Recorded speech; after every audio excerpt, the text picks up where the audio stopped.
Hello guys, welcome to my YouTube channel. मैं हूं स्वर्णा मिश्रा और आप देख रहे हैं commerce guideline. Guys, we will continue our second chapter and the topic we will discuss Henri Fayol's seventh principle of remuneration of person. Guys, principle of remuneration या remuneration का क्या मतलब होता है, यानी कि जो वेजेस और जो सैलरीज हम अपने एम्प्लॉयज़ को देते हैं, जॉब करने पर देते हैं, उससे रिलेटेड ही इस प्रिंसिपल में हम डिस्कस करने वाले हैं।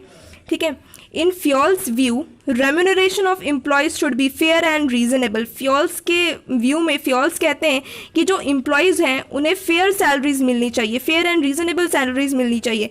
यानी कि जितना एम्प्लॉयज़ काम करते हैं, जितने एम्प्लॉयज़ हकदार हैं, उसके अनुसार उन्हें सैलरीज मिलनी चाहिए, है ना। एम्प्लॉयज़ मेहनत कर रहे हैं, बहुत ज़्यादा अपना एफर्ट लगा रहे हैं कंपनी में, तो उन्हें अच्छी सैलरीज मिलनी चाहिए। जितना वो हकदार है, यानी कि जितना उन्हें मिलना चाहिए उतना तो उन्हें देना ही होगा।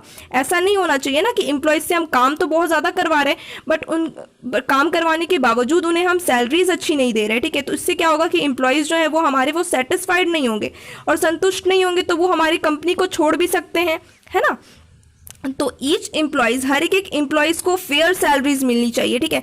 अब देखिए गाइस, फॉर एग्जांपल अगर आपकी कंपनी में एम्प्लॉयज़ जो है वो 8 घंटे काम कर रहे हैं, ठीक है, लेकिन आप उन्हें 8 घंटे आप उनसे काम तो करवा रहे हो, लेकिन उसके काम करवाने के बावजूद आप उन्हें उतने पैसे नहीं दे रहे हो। ठीक है। तो क्या होगा, एम्प्लॉयज़ गुस्सा हो जाएंगे, वो सेटिस्फाइड नहीं होंगे और वो संतुष्ट नहीं होंगे, तो वो आपकी कंपनी को छोड़कर जा सकते हैं। वो वहाँ जाएंगे ना जहाँ उन्हें ज़्यादा सैलरीज मिलेगी। अब अगर कोई बिजनेसमैन भी है, अगर वो बिजनेस भी करता है, तो वो अपने बिजनेस में प्रॉफिट ढूंढता है ना। तो सारे एम्प्लॉयज़ जो होते हैं वो भी काम करते हैं, तो वो भी अपने प्रॉफिट के लिए ही काम करते हैं कि उन्हें अच्छी सैलरीज मिले, उनका सेटिस्फैक्शन हो, है ना, वो संतुष्ट हो जाए। इस वजह से ही वो सारे एम्प्लॉयज़ भी काम करते हैं। तो जितने भी एम्प्लॉयज़ हैं उन्हें फेयर और रीजनेबल सैलरीज तो मिलनी चाहिए, है ना। जितने वो हकदार है उसके अनुसार तो उन्हें सैलरीज देने पड़ेंगे ना। इससे इस प्रिंसिपल में यही बात होती है कि सारे एम्प्लॉयज़ को फेयर और रीजनेबल सैलरीज मिलने चाहिए। ठीक है। और गाइज, इस प्रिंसिपल को जब हम फॉलो करते हैं तो उसके कुछ पॉजिटिव इफेक्ट्स भी पड़ते हैं। ठीक है। पॉजिटिव इम्पैक्ट क्या होते हैं, employees get motivated and encouraged. Employees जो है वो मोटिवेटेड होंगे और वो इनकरेज्ड हो जाएंगे। यानी कि गाइज, अब जब आपके जो एम्प्लॉयज़ हैं उन्हें हम फेयर सैलरीज देंगे, जितना वो काम करते हैं, जितना वो मेहनत करते हैं, उसके अनुसार हम उन्हें अच्छी सैलरीज देंगे, तो इससे क्या होगा, एम्प्लॉयज़ जो है वो मोटिवेट हो जाएगा और वो इनकरेज हो जाएगा। और फॉर एग्जाम्पल गाइज, मैं आपको बताती हूँ कि अगर कोई नया पर्सन है, ठीक है, वो कंपनी ज्वाइन करता है, वो फ्रेशर है अभी, ठीक है, फिर भी आप उससे अच्छी सैलरीज दे रहे हो, यानी कि 20,000, 25,000, 30,000, आप उससे नया एम्प्लॉयज़ होने के बावजूद आप उससे अच्छी सैलरीज दे रहे हो, तो उससे क्या होगा, एम्प्लॉयज़ जो है वो मोटिवेट होगा, वो इनकरेज होगा, वो सोचेगा कि भाई मैं तो नया हूँ फिर भी मुझे अच्छी सैलरीज मिल रही है, तो यहाँ पे मुझे काम करना चाहिए। और वो क्या करेगा, उससे अच्छी सैलरीज मिलेगी तो employees put extra effort if they get satisfied. Employees जो है वो ज़्यादा मेहनत करेंगे, वो सेटिस्फाइड होंगे तो वो तो ज़्यादा मेहनत करेंगे ना, उन्हें अच्छी सैलरी मिलेगी, तो जाहिर सी बात है उन्हें जहाँ अच्छी सैलरी मिलेगी वहाँ पे तो वो अच्छा काम करेंगे, वो ज़्यादा मेहनत करेंगे, है ना। तो ये पॉजिटिव इम्पैक्ट है।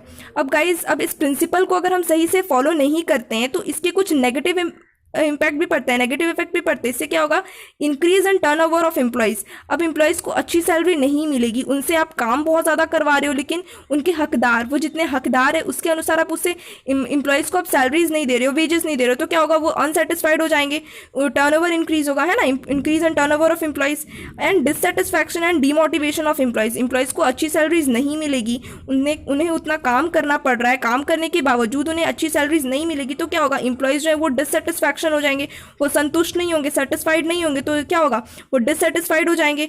और डीमोटिवेशन, वो मोटिवेट भी नहीं रहेंगे, उन्हें अच्छी सैलरी नहीं मिलेगी तो वो क्यों मोटिवेट रहेंगे, वो क्यों आपकी कंपनी में अच्छा काम करेंगे, है ना। अब जब तक अपने एम्प्लॉयज़ को संतुष्ट नहीं करोगे, जब तक अपने एम्प्लॉयज़ को आप अच्छी सैलरीज नहीं दोगे, तो भाई वो आपकी कंपनी में काम क्यों करेगा मन से, वो तो बिल्कुल नहीं करेगा भाई, जाहिर सी बात है ना।